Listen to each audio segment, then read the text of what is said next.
Welcome to Fix Your Belief Systems, the podcast where we dive deep into the belief systems that shape our lives and hold us back from achieving our dreams. I'm your host, Dr. Greg Pursley, also known as Dr. G. And as you know, in each episode, we explore powerful conversations with successful individuals in business, money, relationships, health, and personal growth. Join us as we unpack their journeys, challenge limiting beliefs, and discover practical insights to help you build your dream life on your terms. It is time to fix your BS and unlock your potential. Today, we have another amazing guest. We found him on Instagram. My team checked him out, and what an amazing guy. His name is Jason Yarusi, and if you don't know Jason, then you don't know how to get money from other people and fund money or get money and fund projects. He is a funding manager, a private fund manager. He's got 330 million. Is that right? We're about 350 now, but yeah, about 350 million. Dang. All right. So we got to update your Instagram. But 350 million in revenue or REI actually, right? And so I'm excited to talk to him because it's hard to find real estate investors that are extremely successful that are willing to share their stories. So Jason, thanks for being here. I appreciate you hopping on. Hey, it's great to be here, Dr. G. Yeah. So I'm going to go with the Dr. G, right? That everyone needs a doctor with an initial in their life. So now I got mine. Dr. G, right? That's right. It. Actually, that nickname was given to me by Grant Cardone. Grant Cardone's nickname is Uncle G. And I love he said, man, you need to have a memorable name. What is it? What do you do? And I said, I'm a chiropractor. I have a medical clinic now. And he goes, oh, dude, you're Dr. G. I'm Uncle G. You're Dr. G. So there you go. Now you know the history of how I got that nickname. Sure. That's awesome. You got a nickname, Jason? For many years it goes, but it's always Yaru is a pretty unfamiliar last name. So Yarusi, right? So it was always Yaru. I think that was as much people can get through it. So yeah, that's a pretty sweet nickname. I mean, I love playing in sports my whole life. I love different nicknames that people come up with and just random stuff. When I was in high school, I made the varsity baseball team as a freshman. And so my nickname became Rookie because I was the youngest player on the varsity team. So I was Rookie. So that was my nickname for a long time. Anyway, well, that's enough about me, man. So tell me about your background a little bit and, inform everybody about, your rise to where you are, your whole, not the whole history, but where you started. Give me a glimpse into that, where you're at now and what you can, help the audience with in their journey, if you will. Sure. So today, right, we'll talk to today and then we'll backtrack from there. Today, about 350 million of acquired real estate, commercial real estate. We buy apartment buildings, very similar to what Grant Cardone does. We buy multifamily. We typically buy workforce housing where he's buying Class A or just recently built or built within the last 5 to 10 years. So we buy workforce housing properties in prime locations. We're in 7 different states, really 7 different cities, a lot targeted around here in Middle Tennessee. We've been doing that since 2017. When we brought our first property, myself and my wife, a 94 unit in Louisville, Kentucky, and just really hit home with that business and started to grow from there. But there's a long route to get to that decision to do that. I went to college after facing just some real challenges in my formative years. When I was 13, my best friend got killed in a boating accident. When I was 14, I had a friend commit suicide. I was 15. I had another friend got in a car with people that were drinking, got killed in a car accident. And then, just myself trying to figure it out. I had a girlfriend, and after 4 years of being with her, she was killed in a car accident at 17. And so I ended up leaving high school, just really kind of lost. My parents had a small business. They were facing a lot of challenges. Many times small business owners, you're either kind of good at the work or the business, but typically you miss on some, right? And so my dad was great at the work, but the business side was always faltering. So they were constantly struggling, trying to piece together. So when I went to college, it's funny that you mentioned that, Jason, because that's exactly what I found and why I help people because I do business consulting and also personal growth consulting. And in the business consulting, that's the one thing I find is that a majority of business owners started a business because they love to do this thing, but they don't realize a business ownership of a business is a different skill set. And so you actually experience that. And we help them bridge that gap to where they get the skills to own that business and do the thing that they love to do Anyway, so when you went to college, that's where Yeah. I cut you off there.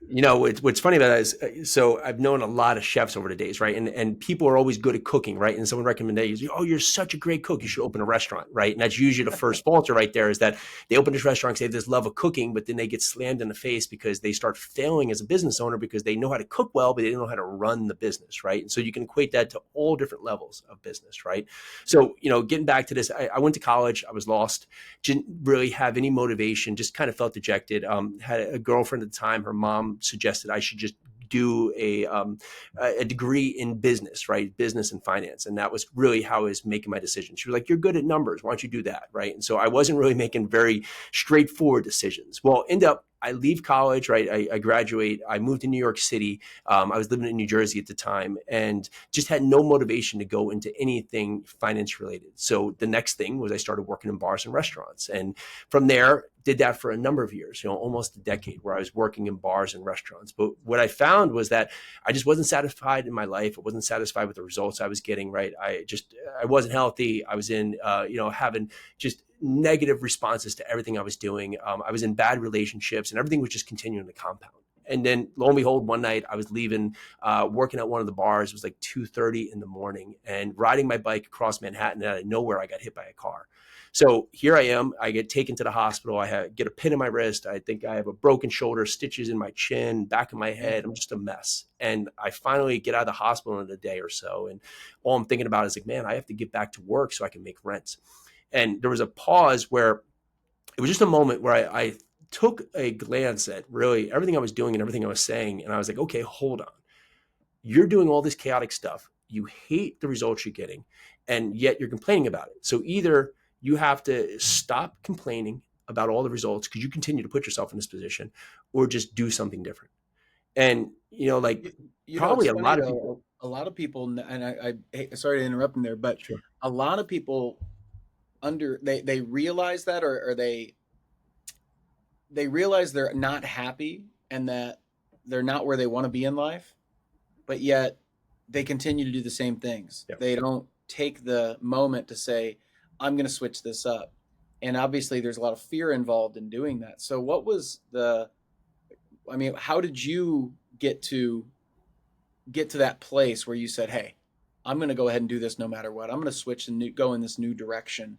Yeah. Because I did the same thing years ago, about a decade ago. It was, I can't keep doing what I'm doing the way I'm doing it and live the life I want to live. It's just not going to work. So I needed to switch it up big time, and that meant taking my wife and my kids with me in Mhm. this new direction. So how did you get to that point? What was the process there? As I said, it took me a number of years, and I was just doing the same thing, right? And you get comfortable in wherever you are in life, right? And you can get comfortable in great spots, right? And sometimes that's to your disadvantage. You get comfortable in good, but not really fantastic, but you can get comfortable in miserable too, because you think that if you change, it could just possibly get worse, right? If your mind is set on the intention that everything you do is just going to produce bad results, right? Then you're going to stay where you are because it's more comfortable to stay in an kind of uncomfortable area to stay in and then have the chance for things to go even worse.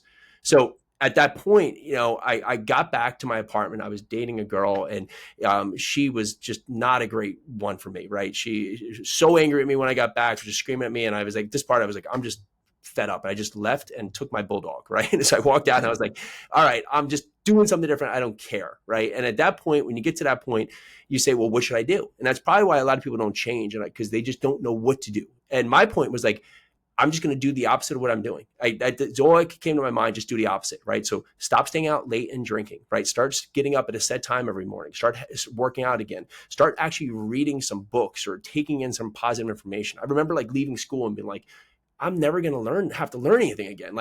As that was like the good thing. When you think today, right, you're like, that's a crazy thought. But at the moment, it was like, I'm just not going to have to read anymore. Fantastic, right? So start doing something that was positive. And it wasn't this immediate transformation, right? But what happened is that I started to slowly replace negative things with positive things.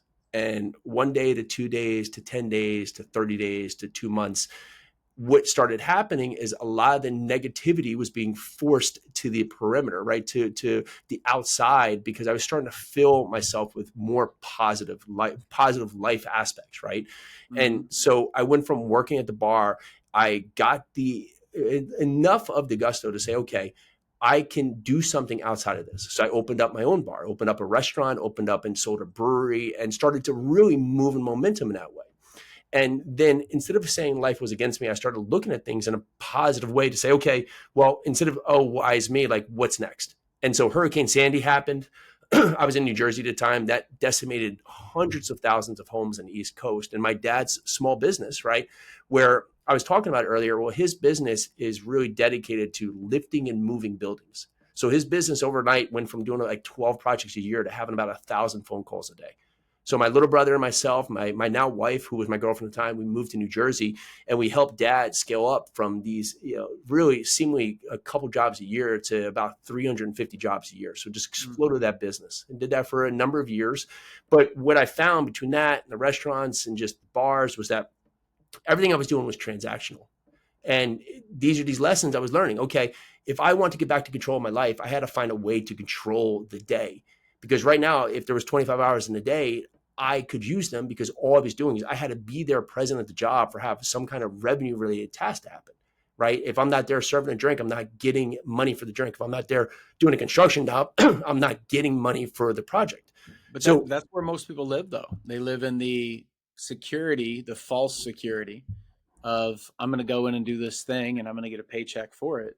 mhm. And I think there's a very few individuals that are crazy enough or that have that brain wiring where they're like, I'm going to take that risk and I'm going to move into this new thing and we're going to see what happens and I'm okay with whatever turns out. That's pretty rare. In fact, a lot of people that listen to this, they tell me, man, I don't know if I could ever do that. I don't know if I could take that jump. I know I'm trading my time for money. I just don't see myself being able to go for whatever. And what I always tell them is you don't have to go for whatever, but if there's a dream, if there's something that's inside of you that is that keeps coming up to the surface and you keep pushing it down, that's the thing that you need to do, whatever that is. And I feel sometimes like, it's writing a book, sometimes it's doing something, that's not starting a business necessarily, but whatever that thing is. what I think from that decision is I completely understand that. But usually we take that from where we are to the worst case scenario, right? And Mm-hmm. so today I have a safe in my own mind job that I get a paycheck every Friday, right? That, I just go to, I do my 40 hours and I go home, right? But in the same front there, if I leave that job and try something else, well, immediately I'm going to be bankrupt. They're going to foreclose on my house. They're going to come and steal my dog, right? Like that's like what the world comes to our mind is that we look at the worst possible scenario that could Mm-hmm. happen if we try something different than the comfortable stance we're into. But if that's the 1/10 of 1% chance of happening, right? The worst case scenario, then you have to give credence to the other part, right? Okay, great.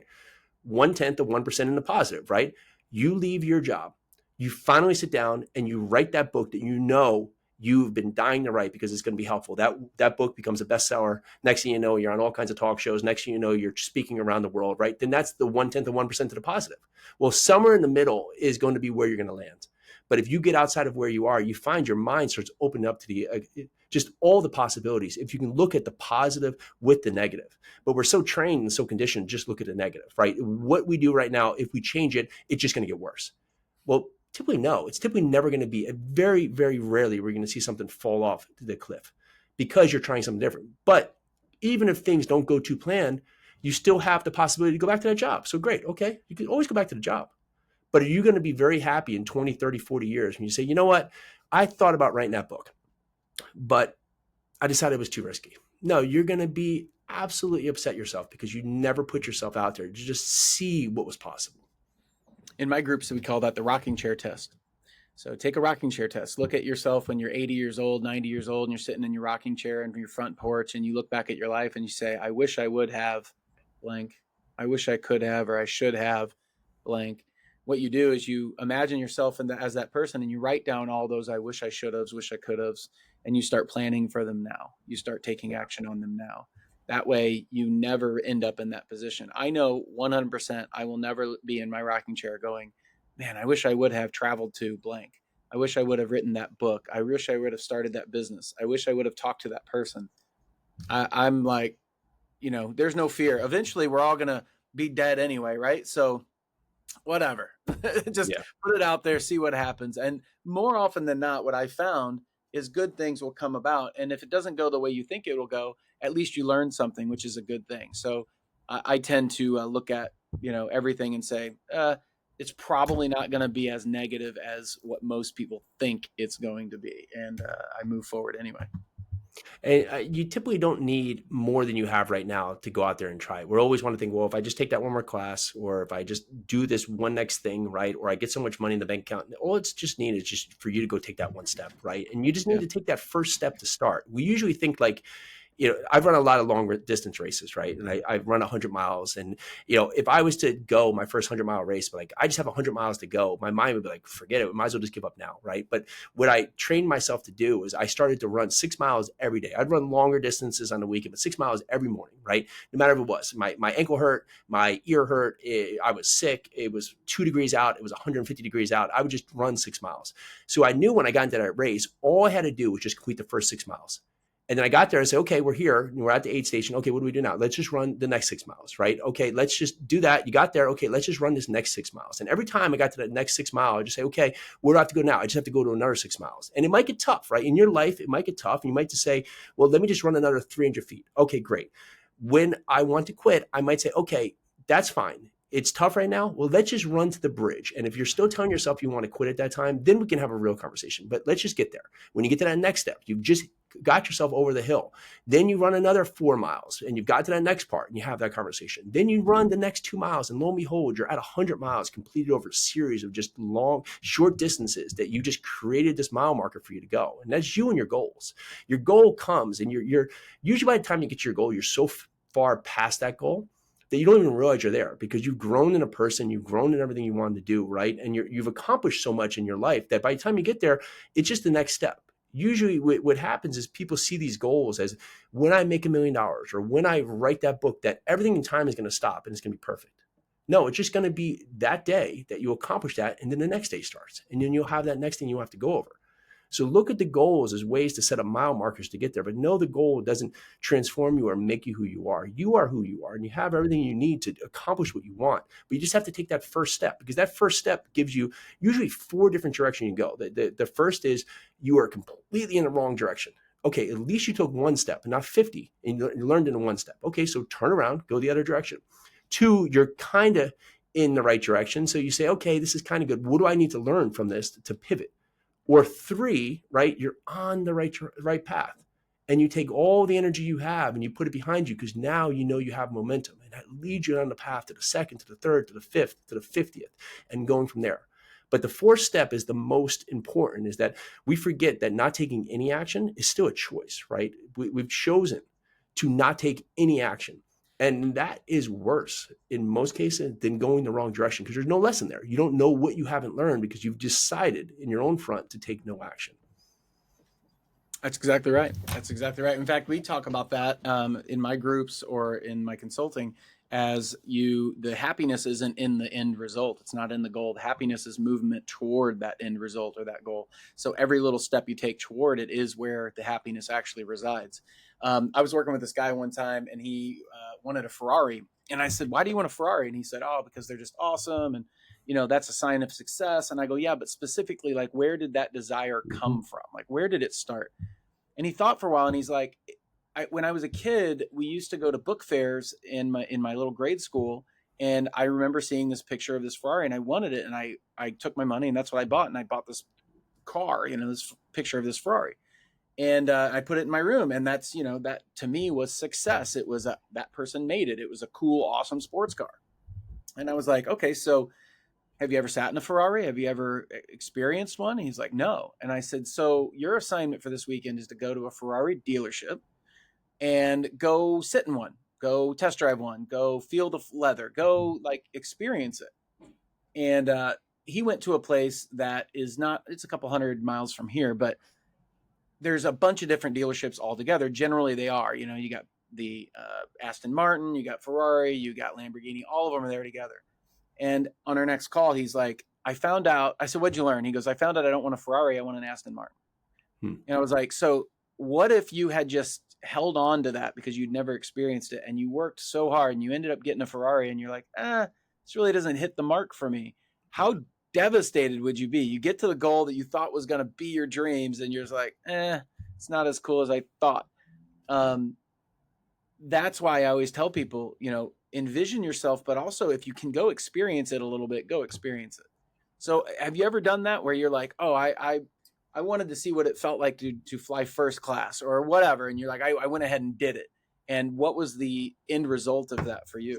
What's funny about that is that social media has compounded this now, but the most important thing is to make sure you're living your goals, because you see so much online today that many get stuck living in goals that really just truly aren't theirs, right? And then so they're reaching for something, but they're not truly invested into it.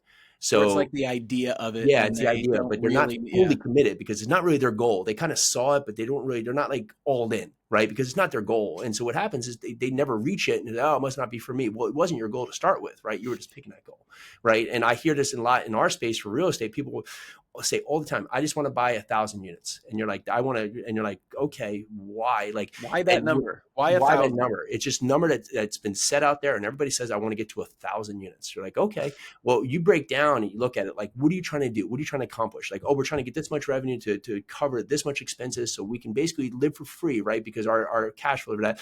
And you get down to it and you're like, well, you need at most 64 units and you can do it. Right after all this, like this big number that's so huge and grand and so giant, right, that they can't ever imagine getting to because it's just this big number that's not theirs. Then you get real and you say, okay, 64 units. And you say, okay, how are we going to accomplish that? We're going to buy 164 unit building. Are we going to buy 416 unit building? What are we going to do? And now you get an action plan.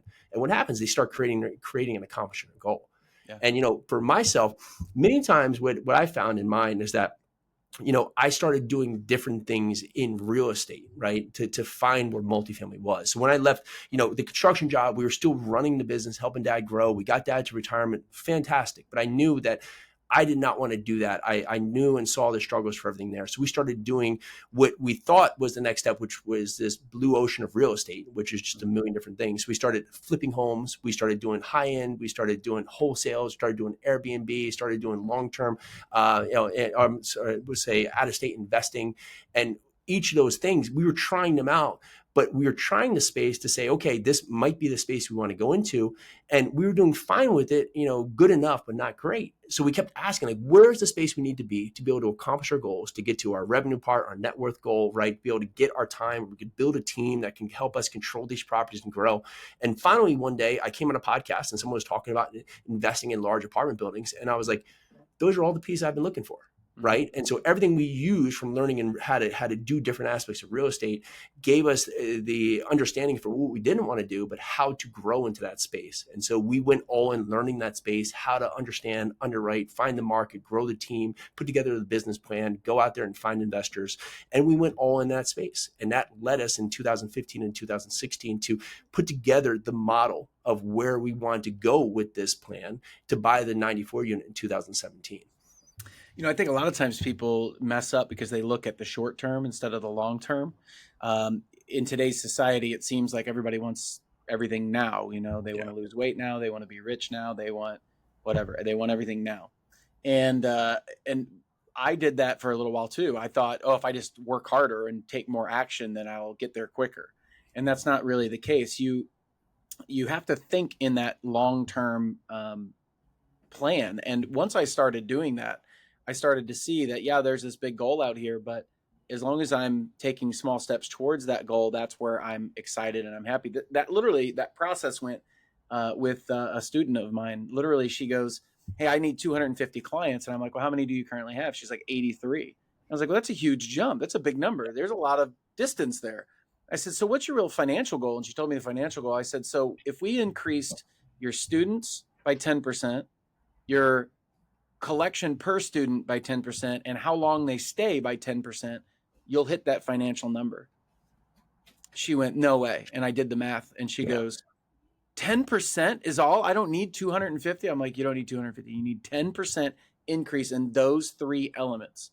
And she was like, well, let's roll. Let's go. And she was very successful in it. But it's funny, if you don't do the math, you're just out there guessing and hoping. And I love when people say, I want to make $1 million. You're like, why? Yeah. Why $1 million? Strategic with your goals. Be Right. strategic with your goals, right? You have a goal. Well, walk back how you got to that goal, right? And Yep. many times you talked about the Ferrari, like or Lamborghini. Ask five times. You ask why 5 times. You're going to get to the basis of why you want that, right? Well, it's just going to make me look like I'm, successful. Well, to who, right? Why? Yeah. Like, why do you Why does need it, that matter? right? Yeah, why does that Why does matter, right? But you think about that when you look at that, you find this number that I always need more and more. But there's many ways that you can be more indebted to, because now if she got 250 clients, can she treat them like she's been treating the 83, or she can be better to those 83, grow it by 10% and get to her goal? I mean, but many times our goals are just, we say them, but we don't put anything behind them.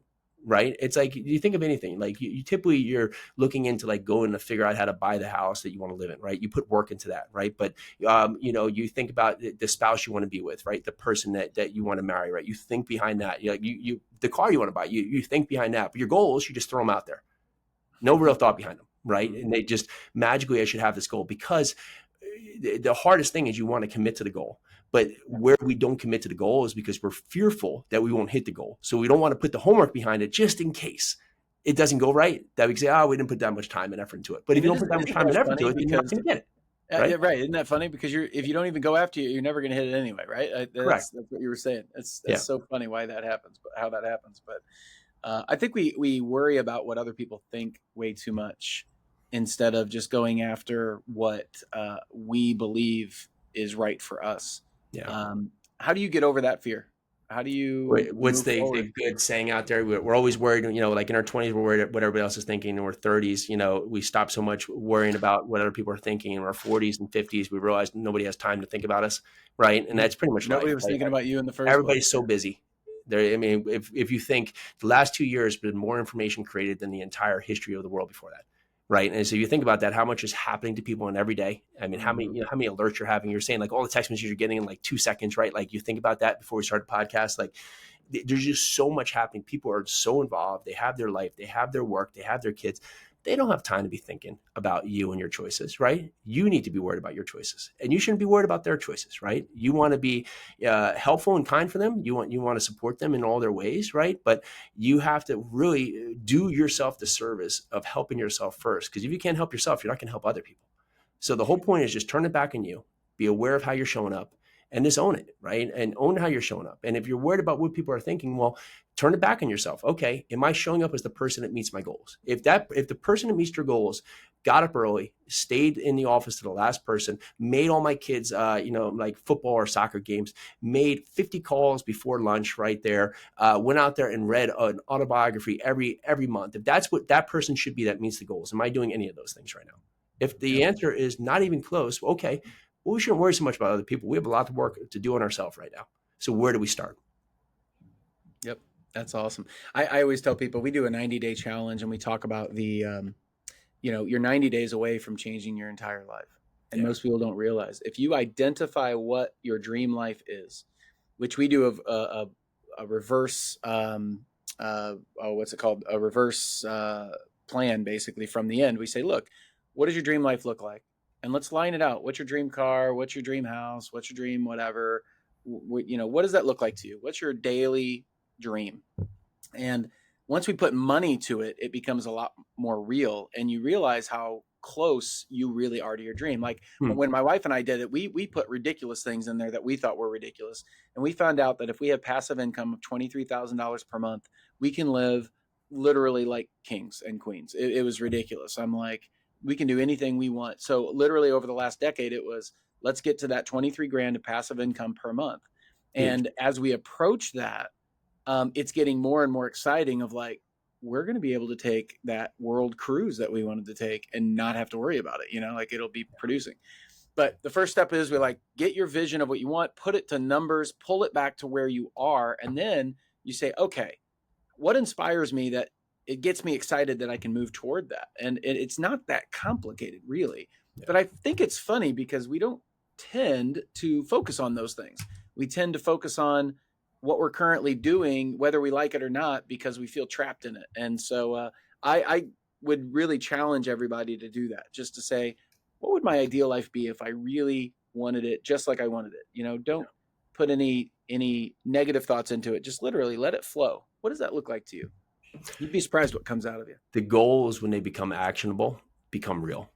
Yeah. right? And it's the Tony Robbins, you need to have progress in your life. You feel like you're making progress when you make an actionable goal, right? And so but there's nothing better than saying, where do I want to be? What's the first step, second step, third step I need to take? Because then you feel like you're completing and accomplishing something. And when you do that, you just start to get momentum. There's no other way to say that. But in reverse, you can get negative momentum too, right? And so if you keep going on that same direction, right, keep having bad thoughts and keep, doing things that are not serving to the person you want to be, well, that momentum is true and compounds in the opposite way too.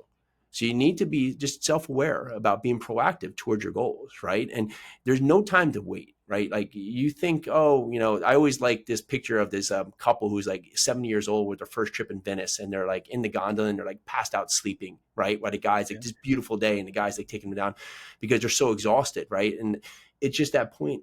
You don't have to wait, right? That's a mental choice that you're making right now, that you have to wait to go after A your belief. goals. Yeah, that's it, It's a right? belief.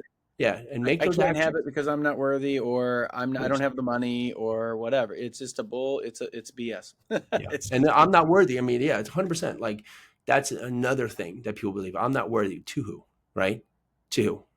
We have this God who's put us here. You have all you need within yourself to go out there and do things. You weren't made to just come here and be average, right? You're telling yourself a story that you are here and you should conform to some norm that's just a norm that's been ingrained in us because of society's lack of just feeling comfortable to say what's true, right?